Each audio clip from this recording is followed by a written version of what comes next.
ini ada mujizat yang terjadi. Amin ya.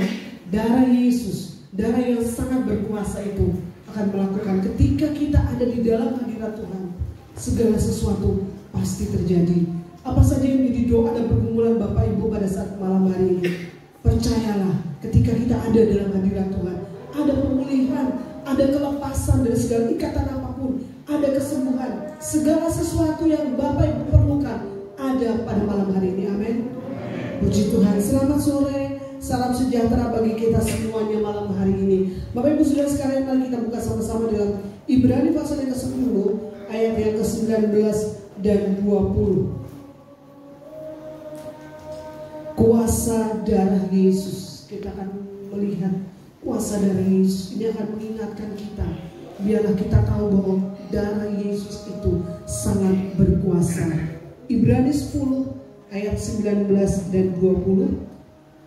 Jadi saudara-saudara, oleh darah Yesus kita sekarang penuh keberanian dapat masuk ke dalam tempat kudus, karena ia telah membuka jalan yang baru dan yang hidup bagi kita melalui tabir, yaitu dirinya sendiri. Bapak Ibu Saudara sekalian, kalau baca seluruh kisah mulai dari pasal 10 ayat yang pertama, maka di sana kita bisa melihat bahwa pada waktu dalam perjanjian lama setiap orang itu harus datang ke bait Allah.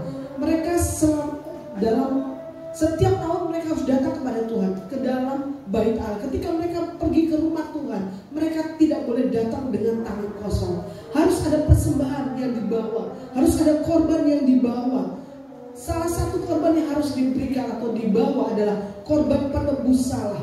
Ini apa tujuannya? Untuk mengingatkan bangsa Israel akan segala dosa-dosa mereka. Tetapi semua persembahan itu tidak dapat menghapus dosa-dosa mereka. Ya, persembahan binatang tidak boleh ada cacatnya pada waktu itu. Tetapi yang jelas, hukum Taurat itu hanya seperti bayangan dari hal-hal yang akan datang kemudian.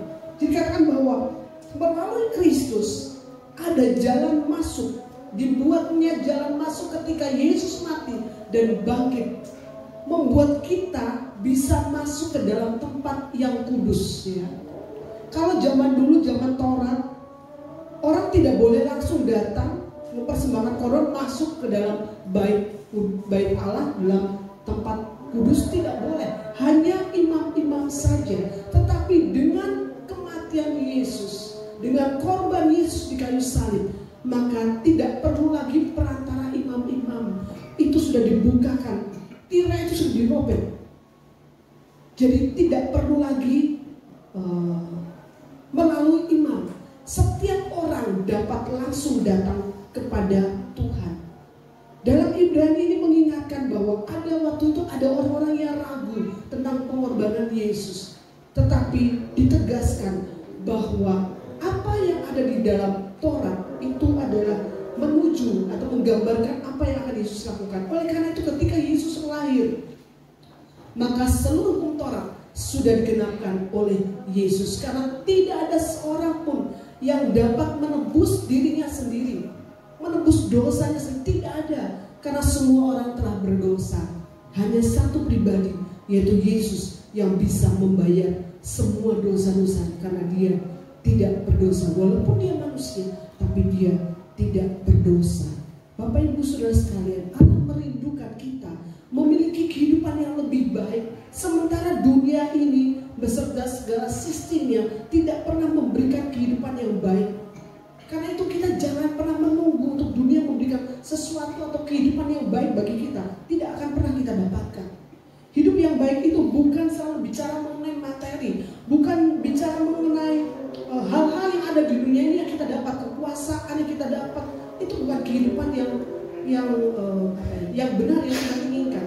Tetapi yang Tuhan inginkan adalah kehidupan yang lebih berbicara tentang karakter kita, lebih berbicara tentang hati kita, tentang sikap kita, respon kita di dalam menanggapi segala sesuatu. Bapak Ibu Saudara sekalian, di dalam ayat di atas kita melihat bahwa darah Yesus ini bicara tentang kehidupan.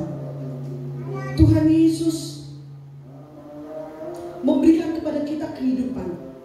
Sekarang yang menjadi pertanyaan, apa yang sudah dilakukan oleh darah Yesus?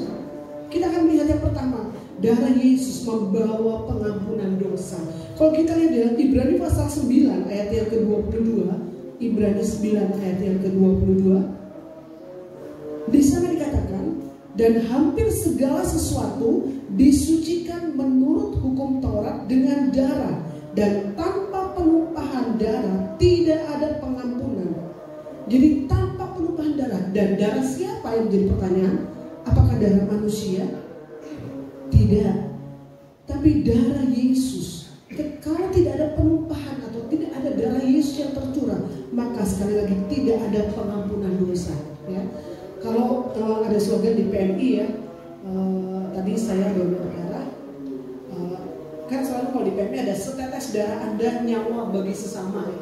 Tapi nyawa bagi siapa? Hanya terbatas mungkin satu orang atau dua orang yang membutuhkan darah.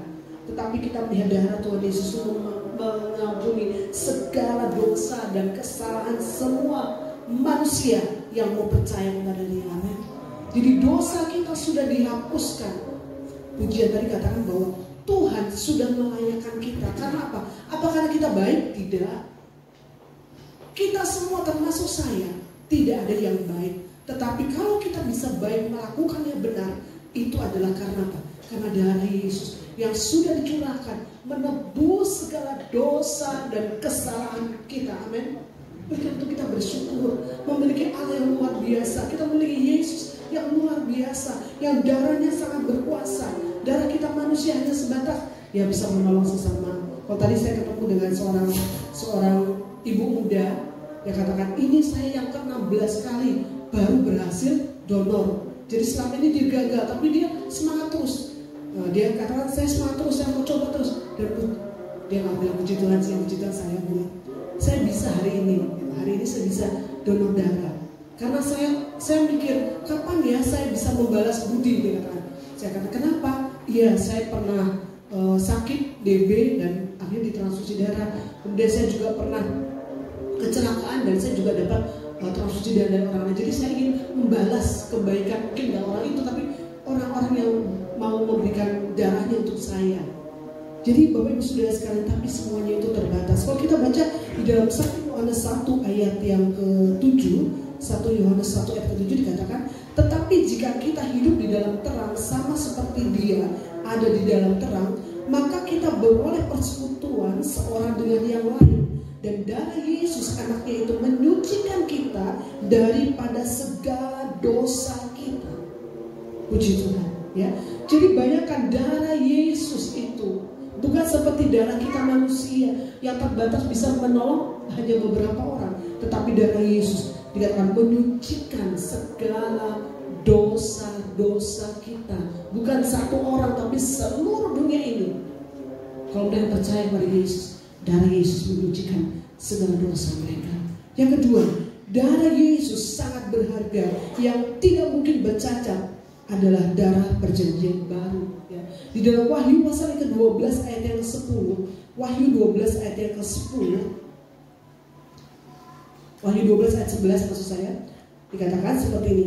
Dan mereka mengalahkan Dia oleh darah anak domba dan oleh perkataan kesaksian mereka, karena mereka tidak mengasihi nyawa mereka sampai ke dalam maut.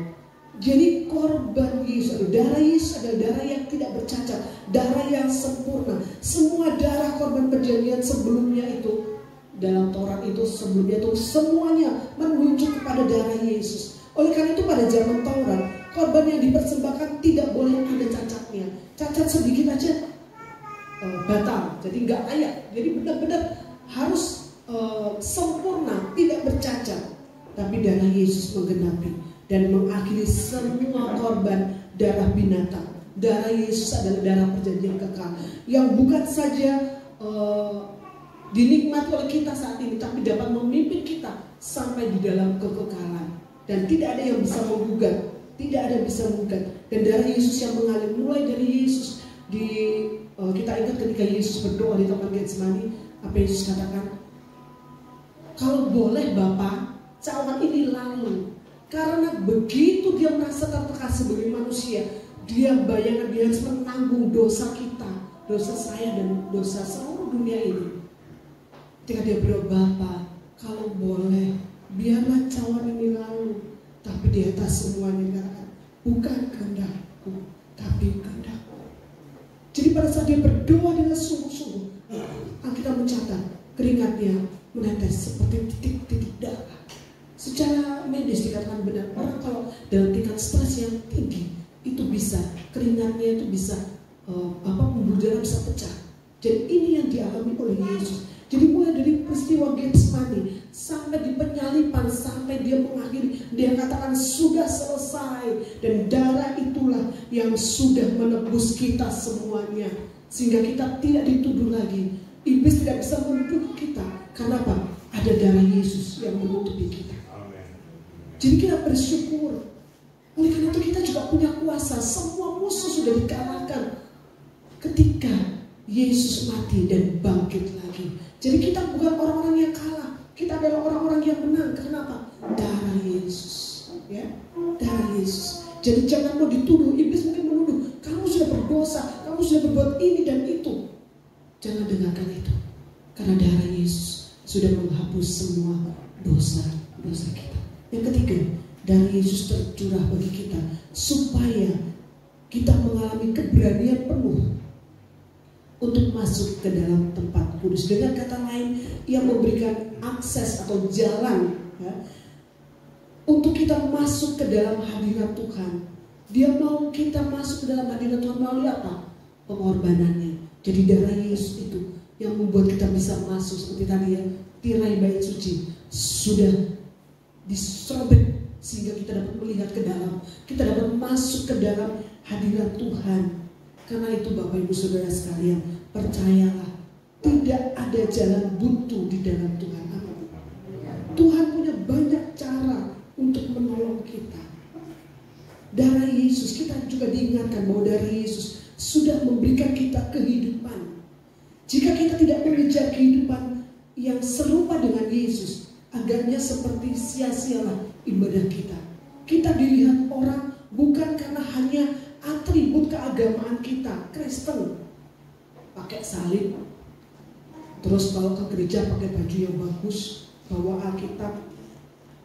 Bukan itu yang dilihat orang, tetapi yang terpenting adalah apakah orang melihat Kristus di dalam kehidupan kita, di dalam perkataan kita, di dalam perbuatan kita.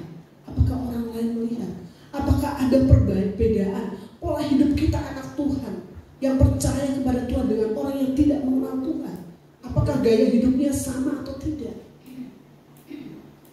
Satu yang Tuhan inginkan adalah ketika orang melihat kita, orang melihat Yesusnya di dalam kita, bukan atribut kekristenan kita, bukan salib yang kita pakai, bukan, tapi orang melihat Yesus di dalam kehidupan kita. Hidup yang Tuhan berikan bukanlah kehidupan yang biasa-biasa saja atau asal-asal saja, tetapi Tuhan memberikan, atau kehidupan yang diberikan kepada kita dalam terjemahan bahasa aslinya zoe, artinya kehidupan yang berkualitas, kehidupan yang penuh dengan vitalitas atau kekuatan hidup dari Allah, kehidupan yang penuh semangat, kehidupan yang punya dorongan, daya dorong yang luar biasa, kehidupan yang punya kegerakan yang luar biasa. Inilah yang diberikan kepada kita. Jadi tidak ada alasan bagi kita untuk menjadi lemah, karena Tuhan memberikan kepada kita kehidupan yang berkualitas, kehidupan yang penuh dengan daya tahan, daya dorong dalam menghadapi apapun, semangat yang luar biasa. Kehidupan yang seperti inilah yang diberikan kepada kita.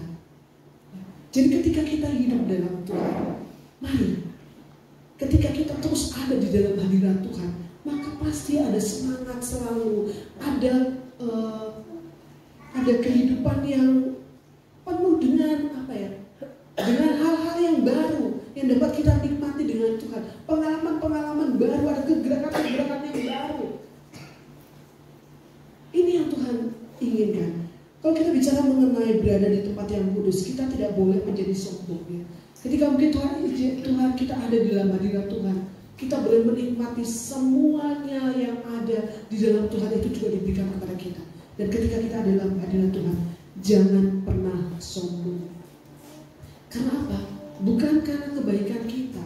Sekali lagi semuanya hanya karena anugerah Tuhan. Mari kita menyadari bahwa sombong itu sesungguhnya tidak memerlukan kekuatan sebetulnya. Sombong itu tidak memerlukan kekuatan, namun menjadi rendah hati sungguh-sungguh membutuhkan sebuah kekuatan dan kasih karunia.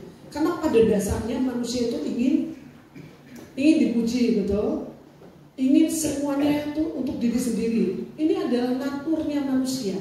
Firman Allah katakan bahwa tidak ada dalam diri manusia yang baik, karena semua sudah berdosa. Ketika Adam dan Hawa jatuh ke dalam dosa, maka saat itu juga ada sifat egois, mementingkan diri sendiri, tidak taat, ya.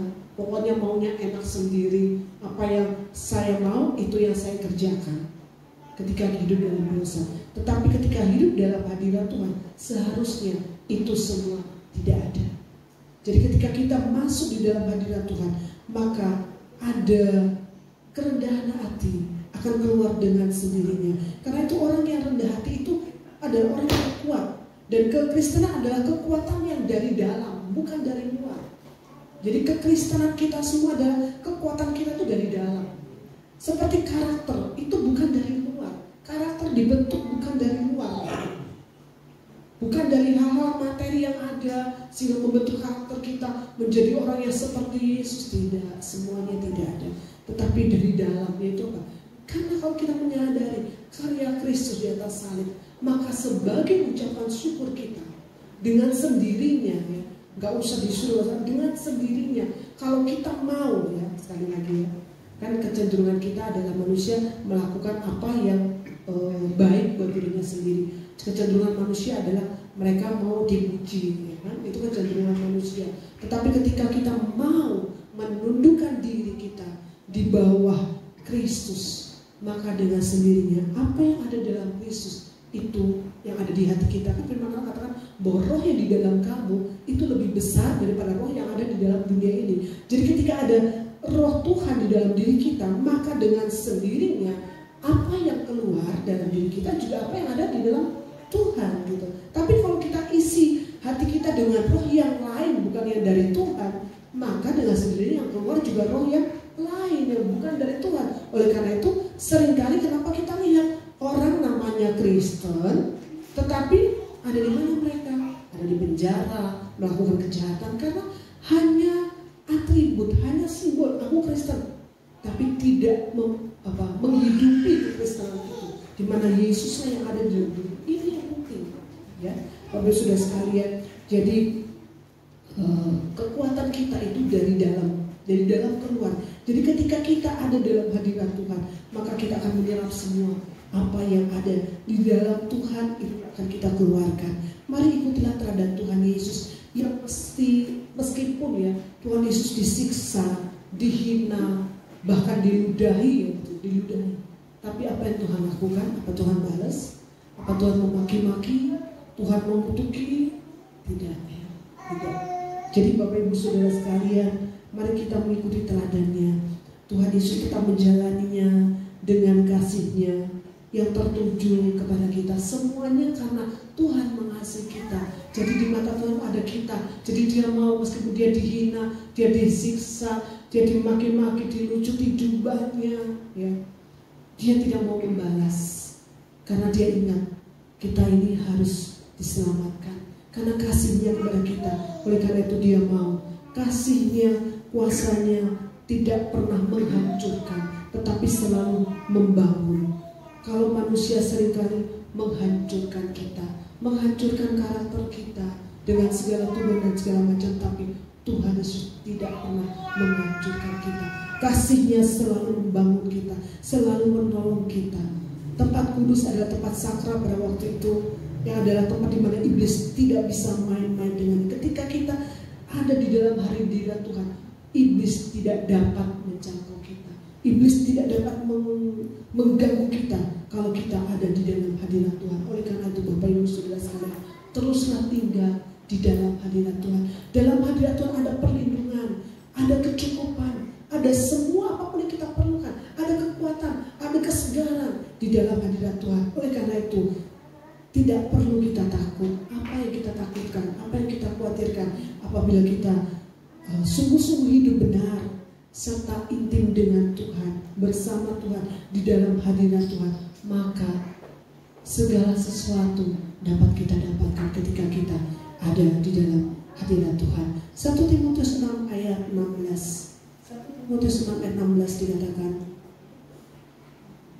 1 Timotius 6 ayat 16, karena dialah satu-satunya yang tidak takut kepada maut, bersemayam dalam terang yang tak terhampiri, seorang pun tidak pernah melihat dia, dan memang manusia tidak dapat melihat dia. Baginya lah hormat dan kuasa yang kekal. Amin. Jadi segala sesuatu kemuliaan hanya bagi Tuhan. Seseorang, kita tidak pernah melihat Yesus, tetapi dengan iman kita melihat dia, ya. Seperti Tuhan katakan, dalam kehidupan ini kita sedang berjuang. Ketika kita berjuang apa? Berjuang untuk melawan segala keinginan-keinginan dosa. Kita harus berjuang. Tetapi ketika kita berjuang, dikatakan kita mengarahkan pandangan kita kepada Tuhan. Kita memerlukan pewahyuan dari Allah. Mari kita tinggalkan dan tanggalkan segala sesuatu yang tidak suci, ya. Seperti kalau kita ingat satu pujian, ya, kini saatnya berdiri di altarnya, sebab Allah Maha Kudus hadir di sini. Mari memuji, angkat tangan menyembah, sebab Allah Maha Kudus hadir di sini. Kita masuk ke dalam tempat tahta Maha Sucinya bersama para malaikat, menyembah Dia. Mari puji Yesusmu, kita masuk di dalam hadirat Tuhan. Ketika kita masuk dalam hadirat Tuhan, kita menyembah Dia, kita meninggikan Dia, dan kita boleh menikmati Dia. Sehingga apapun yang Tuhan izinkan terjadi dalam kehidupan kita, ketika ada tekanan atau masalah apapun, mari, gak usah cari pertolongan ke tempat lain, mari masuk ke dalam hadirat Tuhan. Ada jaminan di dalam hadirat Tuhan. Kita mempunyai seorang imam besar, dikatakan Ibrani 10 ayat 21 sampai 25, nanti bisa dibaca di rumah. Kita mempunyai seorang imam besar sebagai kepala rumah Allah. Karena itu marilah kita menghadap Allah. Kita sudah gak perlu takut lagi, tapi kita menghadap Allah dengan hati yang tulus, ikhlas, dan keyakinan iman yang teguh. Oleh karena hati kita bersih. Kalau hati kita bersih dan hati kita sudah dibebaskan dari hati nurani yang jahat, dan kita telah ditebus oleh darah Yesus, mari kita pegang pengakuan kita. Kita katakan bahwa kita sudah tidak perlu lagi seorang perantara, ya, karena Yesus sudah melakukannya untuk kita.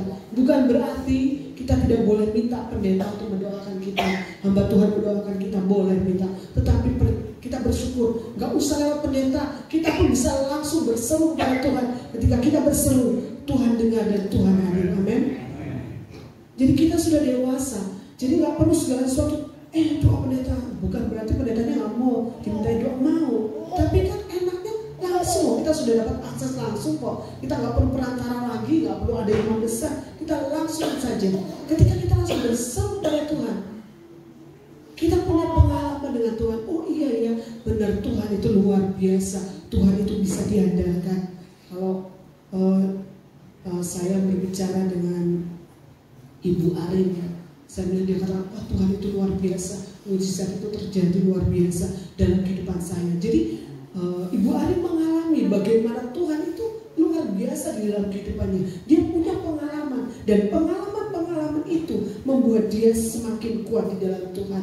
Walaupun ada masalah, walaupun mendapatkan perlakuan-perlakuan yang mungkin mengecewakan, tetapi karena imannya kepada Tuhan, pengalamannya dengan Tuhan, itu membuat dia semakin kuat di dalam Tuhan. Ya Bapak Ibu Saudara sekalian, jadi mari kita langsung menghadapi tata kehadiran, tata anugerah Allah, kasih karunia Allah yang luar biasa. Ketika kita ada di dalam hadiratnya, mari kita sama-sama sebagai saudara, kita saling menasihati, kita semakin giat melakukannya menjelang hari Tuhan yang mendekat. Kita memiliki imam besar yang agung, yaitu tidak lain Yesus sendiri. Jadi Yesus sudah melakukannya untuk kita. Jadi mari ikutilah jalan-jalannya, ikutilah Dia, kasihilah Dia, dan Ia yang akan memampukan kita, yang akan membangkitkan kita. Mungkin kita lemah, kita akan dibangkitkan. Kita bersyukur, kita menyembah Allah yang hidup, walaupun Ia pernah mati di kayu salib, tapi hari yang ketiga Dia bangkit, dan Dia bangkit naik ke surga. Dia gak mati lagi, dia bangkit dan hidup pada saat ini. Dia ada di surga. Janganlah takut akan kematian, sebab kita akan bersama dia kelak di dalam surga. Bapak Ibu Saudara sekalian, yang terakhir, darah Tuhan Yesus juga tidak hanya menawarkan pengampunan dosa, namun juga pengudusan. Amin. Jadi bukan saja dari Yesus mengampuni dosa kita, yang membawa kita masuk ke dalam hadirat Tuhan, yang menghilangkan segala musuh-musuh kita. Bukan sampai itu saja, tapi ada satu, ketika kita sudah dikuduskan, kita sudah diampuni dosa kita, maka saat ini kita dikuduskan dalam kehidupan kita sampai nanti Tuhan datang kedua kali. Hidup kita terus dikuduskan dari hari ke hari. Tapi bukan berarti oh ya wis aku dikuduskan, ya udah deh, kalau gitu aku hidup aja dalam dosa. Tidak seperti itu. Tapi ketika kita merasakan sudah korban Yesus, dosa kita sudah diampuni, mau tidak mau sebagai tanda ucapan syukur kita kepada Tuhan, kita juga mau hidup di dalam Dia, hidup benar, mengikuti apa yang Tuhan mau. Ibrani 13 ayat 12 dikatakan, itu jugalah sebabnya Yesus telah menderita di luar pintu gerbang untuk menguduskan umatnya dengan darahnya sendiri. Jadi darah Yesus akan menguduskan kita terus menerus sampai kita bertemu dengan Tuhan. Kerinduan Tuhan adalah kita berada dalam hubungan yang baru dengan Allah. Seharusnya kita dihukum karena dosa kita, tapi Yesus sudah menggantikan kita sehingga kita bebas dari dosa kita. Kita menjadi manusia baru karena darah Yesus. Amin. Puji Tuhan. Bukan karena kita menjadi manusia baru, bukan karena saya sudah berusaha untuk baik, tidak, tapi hanya karena darah Yesus kita bisa menjadi manusia yang baru. Kuasa darah Yesus bekerja atas hidup kita tatkala kita mengimani dengan sungguh-sungguh. Apakah malam hari ini Bapak Ibu Saudara mengimani bahwa darah Yesus itu sangat berkuasa, bukan saja untuk hidup kita saat ini, tapi sampai hidup kita yang akan datang. Bapak Ibu Saudara sekalian, mari kita diingatkan pada malam hari ini bahwa kuasa darah Yesus itu luar biasa dahsyat, mengampuni dosa kita, menyembuhkan segala sakit kita, memberikan kita kehidupan yang bukan biasa-biasa saja, tapi kehidupan yang berkualitas, kehidupan yang penuh dengan semangat, daya dorong untuk terus hidup di dalam hadirat Tuhan. Ketika kita terus ada dalam hadirat Tuhan, ada pemulihan, ada segala sesuatu yang Bapak Ibu butuhkan. Jadi ketika Bapak Ibu sudah mungkin dalam tekanan, jangan lari ke mana-mana. Masuklah ke dalam hadirat Tuhan. Di mana hadirat Tuhan itu? Di mana saja, ketika Bapak Ibu mungkin di rumah, di pekerjaan, di jalan pun, ketika Bapak Ibu sudah berseru nama Yesus, Yesus ada di sana. Dan hadirat Tuhan ada di sana. Ya, jadi jangan pernah takut, jangan pernah khawatir atas apapun juga. Ketika kita sekali lagi, ketika kita ada dalam hadirat Tuhan, ada hal yang luar biasa akan terjadi. Mukjizat pasti akan terjadi ketika kita ada di dalam hadirat Tuhan. Mari